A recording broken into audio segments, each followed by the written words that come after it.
नमस्कार. आजची ही रेसिपी सर्वांची आवडती रेसिपी आहे. म्हणजे असं होतच नाही की उन्हाळ्या दिवसामध्ये ही रेसिपी कोणाला आवडणार नाही. असं खूप टेस्टी आणि खूप मस्त. तर बघा, त्यासाठी मी घरीच दही मुरलेलं होतं आणि हे बाकीचं ग्लासमध्ये उरलेलं होतं. ते विकतचं आणलेलं उरलेलं होतं. ते मोरण टाकण्यासाठी मी आणलेलं होतं. मोरण टाकलं होतं आणि तेवढं उरलेलं होतं.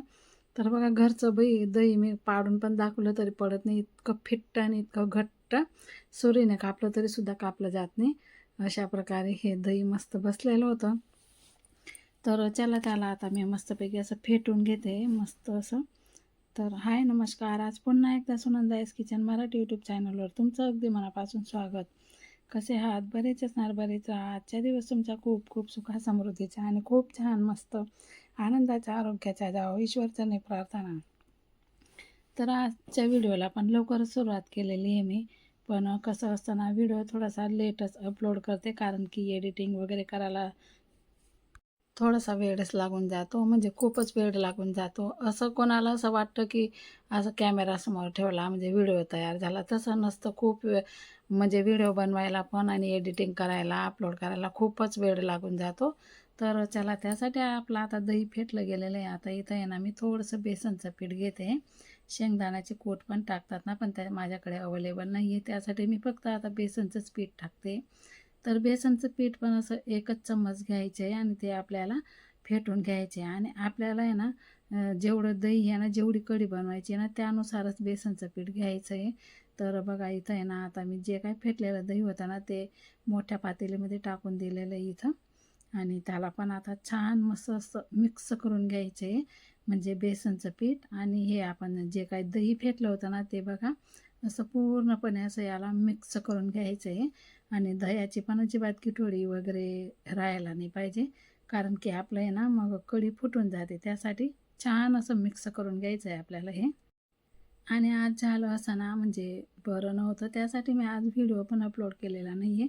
तर चला म्हटलं, आता मी आज एडिटिंग वगैरे केलं आणि आता सकाळी तुम्हाला व्हिडिओ टाकणार आहे. तर रात्रीच मी एडिटिंग वगैरे केलं होतं. तर मी आता सकाळी तुम्हाला व्हिडिओ अपलोड करते. तर व्हिडिओ नक्कीच बघा तुम्ही, स्किप न करता.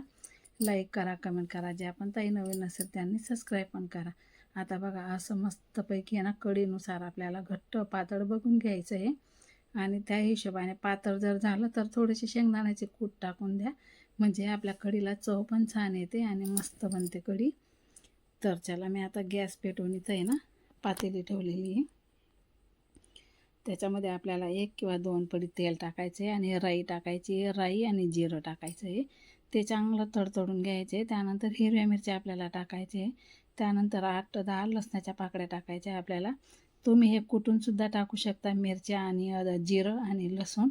पण मी अख्खंच टाकून दिलेलं आहे, मला असं अख्खंच आवडतं. त्यानंतर मग 10 ते 12 कडुलिंबाचे पाला आपण टाकलेले मी तर, म्हणजे कढीपत्ता. तो पण छान असं मिक्स करून घ्यायचा आहे आपल्याला. तर बघा, दिवसा आहे ना माझं जमत नाही, म्हणून मी रात्रीच व्हिडिओ एडिटिंग करत असते. तर आपल्याला इथं आता जे काही ताक बनवलं ना आपण दह्याचं, ते इथं टाकून द्यायचं आहे. मस्त याला आता उकळू द्यायचं आहे. बघा, असं याला आहे ना चाळतच राहायचं आहे. आपल्याला इथं थोडीशी हळद टाकून घ्यायची आहे आणि चवीनुसार मीठ पण टाकून घ्यायचं आहे आपल्याला इथं. हळद जास्त टाकायची नाही. मला तर बिना हळदचीच कढी आवडते, पण थोडीशी नॉर्मल टाकून देते.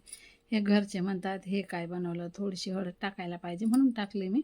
आता इथं कोथिंबीर अशी भरपूर टाकलेली आवडते मला, म्हणून मी कोथिंबीर थोडी जास्तीचीच टाकून दिलेली आहे. आणि ही आपली खानदेशी गावरानी कोथिंबीर आहे बरं का. चवीनुसार आपल्याला इथं मीठ पण टाकून घ्यायचे. आणि बघा, मग कढी बाप रे बाप, एकच नंबर. तुम्ही नुसती ओढून ओढून पिणार पण आणि खिचडीसोबत खाणार पण. तर चला, आता तुम्हाला प्रश्न पडला असेल, ही कढी खायची कशासोबत? तुम्ही तर ताई भाकरी वगैरे, चपात्या वगैरे काहीच बनवलेलं नाही. पण मी चपात्या वगैरे बनवणार नाही, कारण की आज कढी खिचडी खायची आहे ना. आणि मस्तपैकी असं पुलाव बनवायचा आहे आपल्याला. पुलाव बनवायचा आहे. कसा पुलाव माहिती आहे का तुम्हाला? सर्व काय भाज्या वगैरे सर्व काय टाकून मस्तपैकी असा बिना डाळचा पुलाव बनवायचा आहे आपल्याला. आता ही कढी तर आता इथं होते, तोपर्यंत बघू आपण. आता आंबट झाले का काय ते बघते मी, थोडीशी वाटीमध्ये घेऊन. थोडे आंबट जर झाले असेल तर थोडंसं पाणी टाकून देऊया. तर काय नाही, काहीच काही लागायची गरज नाही, कारण की मलाई पण खूप टाकलेली आहे मी इथं. दहीमध्ये ना 2 दिवसाची मलाई होती, ती पण टाकून दिलेली होती मी जेव्हा मुरलं होतं ना, तेव्हा मुरायच्या टायमाला. तर चला आपली कढी उकळते ना, तोपर्यंत आपण इथं आहे ना साहित्य काढून घेऊया. तर इथं आहे ना बेसन घेतलेलं आहे मी. आता कढी पकोडे जर म्हटले तर मग कढी बनवली म्हणजे पकोडे बनवावेच लागतात, कारण की कढी पकोडे खूप छान आणि खूप आमच्या घरात तर सर्वांनाच आवडतात. आमची पुण्याची दीदी आहे ना, तिला तर खूपच असे कढी पकोडे खूप आवडतात. तर चला आता इथं पीठ पण भिजवून घेते मी. मस्तपैकी कांदे मिरचीची भजी काढूया, म्हणजे पकोडे कढीमध्ये टाकण्यासाठी. आणि मी मध्ये नाही टाकत, प्लेटमध्ये ज्यांना कढी दिले ना त्यांच्या ते टाकून घेतात, त्यांना जेवढ्या लागतील तेवढ्या. तर चवीनुसार थोडंसं मीठ टाकलं आहे आणि हळद जिरं, म्हणजे जिरं धनेपूड त्याची पावडर बनवलेली ती थोडीशी टाकलेली मी चवीपुरता. तर चला आपलं आता इथं पीठ पण भिजून झालेलं आहे, मी साईडला ठेवते आता हे. रात्रीच्या टायमाला मी काय एडिटिंग करते, कारण राशा पण झोपलेले असते आणि दिवसभरात गाड्या इकडे तिकडे वापरतात, त्या पण बंद असतात आणि आजूबाजूच्या घरामध्ये टी व्ही चालतात, आमच्या घरामध्ये मोबाईल चालतात, ते पण बंद असतं, म्हणजे कॉपीराईट लागण्याचं काहीही एक संधी देत नाही मी, त्यासाठी मी रात्री करते. कधी कधी नाही जमत रात्री, मग दिवसाच करावं लागतं, मग एवढं तेवढं आता मग गाडींचा आवाज रेकॉर्ड होऊन जातो याच्यामध्ये, ते सर्व काही मग प्रॉब्लेम नसतात त्यासाठी. चला असो, आता कढी आपली इथं तर उकळून झालेली. आता मी इथं आहे ना शेगडी बंद करते आणि कढीला साईडला ठेवून झाकून देते. तर चला आपलं जे काही पीठ भिजलेलं होतं त्याच्यामध्ये बघा मिरच्या आणि कांदे त्यांना मीठ लावून ठेवलेलं होतं मी, तर याच्यामध्ये टाकून दिलेलं आहे बेसनच्या पिठामध्ये. आता याच्यामध्ये ना थोडंसं आपला खायचा भजी सोडा टाकून घ्यायचा आहे, थोडंसं पाणी टाकून घेतलं मी आणि याला आता मस्तपैकी अजून फेटून घेतलं. चला आता तवा तापायला ठेवलेला आहे, त्याच्यामध्ये तेल टाकलेलं आहे. आपण आधी तर भजी बनवून घेऊया. अख्खीच मिरची पडून गेलेली होती देठ समज. आता इथे आहे ना कोथिंबीर टाकून घेऊया आपण. रात्री खूप छान वातावरण असतं, सगळेजण झोपलेले असतात, सगळ्यांचे मोबाईल वगैरे, आणि ते पण किती वाजून गेलेले बघा, 12:30 वाजता मी एडिटिंग करते आणि व्हॉईस देते, तुम्ही बघू शकता. म्हणजे निवांत असतं, कसला आवाज नाही, काही नाही, काही नाही, भांड्यांचा नाही, कसला नाही, मोबाईलचा नाही, टी व्हीचा नाही, मस्त आरामाने आपण व्हॉईस देऊ शकतो त्यासाठी. तर चला आता पीठ माझं इथं मिरच्या कांदे मस्तपैकी असं मिक्स केलं गेलेलं आहे. आपण आता आहे ना पकोडे काढून घेऊया. भजी म्हणतात, पकोडे म्हणतात. तर मी तर तवा तापायला ठेवून दिलेला आहे, त्याच्यामध्ये तेल टाकलेलं आहे. चला आता आपल्याला आहे ना अशी एक एक भजी इथं सोडायची आहे, हे बघा. आणि पकोडे म्हटलं म्हणजे थोडे मोठे मोठेच काढायचे, आपल्याला कढी सोबत खायचे असतात म्हणून. आता सगळे पकोडे मी असे इथं तव्यावर टाकून दिलेले आहे. तेल पण आपलं छान मस्त असं तापून झालेलं होतं.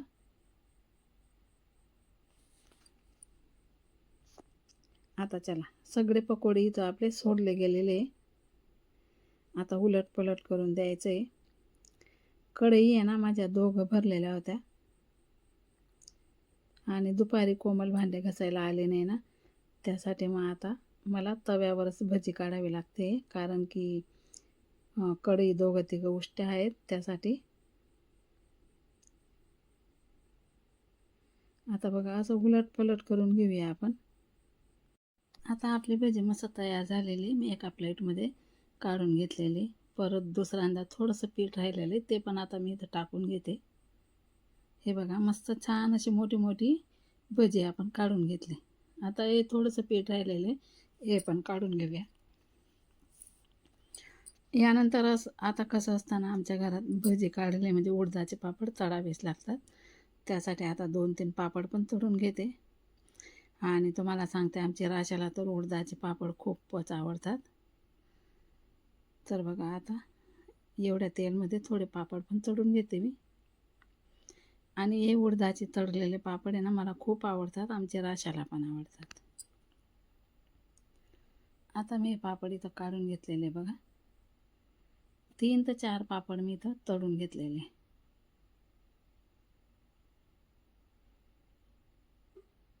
चला आता आपली कढी पण झाली, पापड पण तळले गेले आणि भजी पण झालेले. आपलं राहिलं काय आता मस्तपैकी असा चटपटीत मसालेदार पुलाव.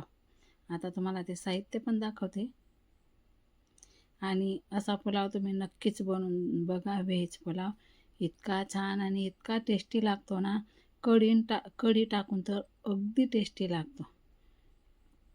आमच्या घरात सर्वांना खूप अशी कढी आणि असा पुलाव खूपच आवडतो. बघा मी मागे पण शॉर्ट व्हिडिओ टाकलेला आहे तुम्हाला, तो पण बनवलेला होता मी आणि आज परत बनवते कारण त्या दिवशीचा खूप आवडला होता, त्यासाठी आज परत बनवते. बघा कढी झाली, इथं पापड तळले गेले आणि आपले हे भजी पण झालेले. चला आता मी कुकरमध्ये खिचडी बनवते. आधी तरी तर पाणी टाकून दिलेलं आहे, थोडंसं मीठ टाकलेलं आहे. आपल्याला ना हे सोयाबीन थोडेसे उकडून घ्यायचे, कारण की पुलावमध्ये आपल्याला सोयाबीन पण टाकायचे. सोयाबीन टाकून पण अगदी छान पुलाव बनतो आणि खूप टेस्टी बनतो. तुम्ही एकदा नक्कीच करून बघा. आणि आमच्या राशाला आहे ना असे सोयाबीन असे उकडलेले जरी दिले ना तरी पण तिला आवडतात. आता बघा साहित्य: वांगे घेतले, गिलके घेतले, फ्लावर घेतली, अद्रक लसूणचे पेस्ट, कांदे, टमाटे, कोथिंबीर, शेंगदाणे, चवळी, बटाटे, गाजर, हिरव्या मिरच्या 2-3 असं साहित्य सर्व काही इथं घेतलेलं आहे मी. तर चला आता इथं आहे ना आपले सोयाबीन झालेले ते आता काढून घेऊया गाळणीमध्ये.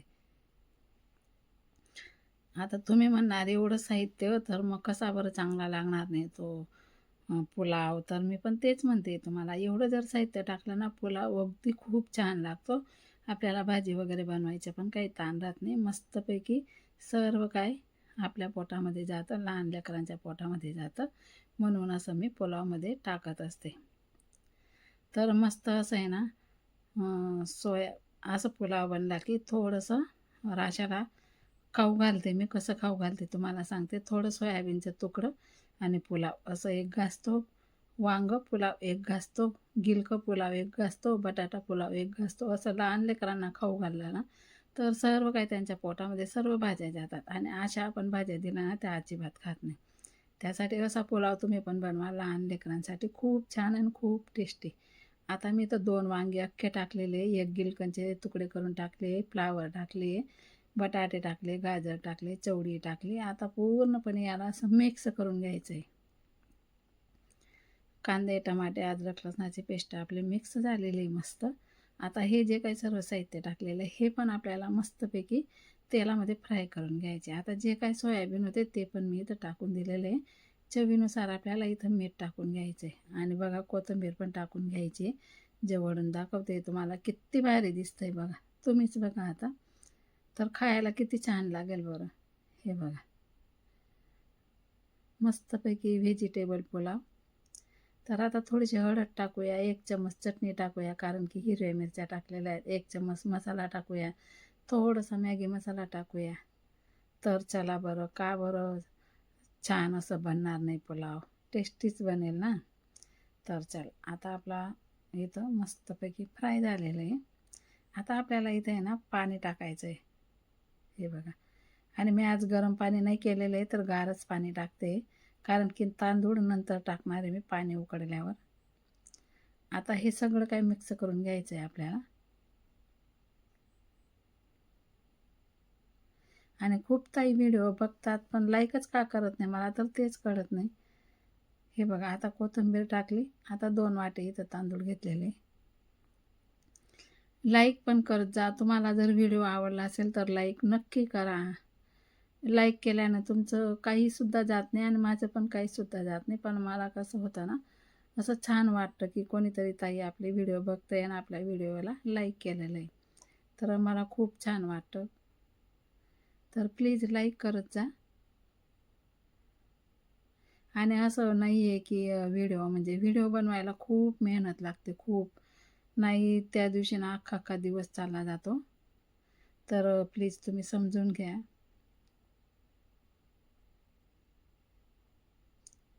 तर चला तांदूळ पण माझे इथं छान मस्तपैकी 2 पाण्याने धुतले गेलेले आहे, तुम्ही बघू शकता. आता आपल्याला हे तांदूळ इथं पाणी पण उकळून गेलेलं आहे आपलं. सर्व भाज्या पण मस्तपैकी याच्यामध्ये बघा आता आपल्याला हे तांदूळ इथं टाकून घ्यायचे. चला आता पूर्णपणे मिक्स करून आहे ना आपल्याला कुकरचं झाकण लावून घ्यायचं आहे. तर चला अशा प्रकारे ना माझा आजचा व्हिडिओ कसा वाटला तुम्हाला कमेंट करून नक्की सांगा. दाखवते तुम्हाला काय काय बनवलं. बघा पापड तळले, त्यानंतर कढी पण झाली, भज्या पण झाल्या आणि आपला इथं मस्तपैकी व्हेजिटेबल पुलाव पण झाला. तुम्ही बघू शकता. आता यांना वाढलं गेलं. आता आमचं पण ताटं आम्ही करतो. चला तर मग आज पुरता हा एवढाच व्हिडिओ. भेटू पुन्हा पुढच्या व्हिडिओमध्ये. तोपर्यंत सर्वांना बाय बाय. व्हिडिओ पूर्ण बघा, स्किप न करता. लाईक करा, कमेंट करा. ज्या पण ताई नवीन असतील आणि पहिल्यांदा व्हिडिओ बघत असतील त्यांनी सबस्क्राईब करा.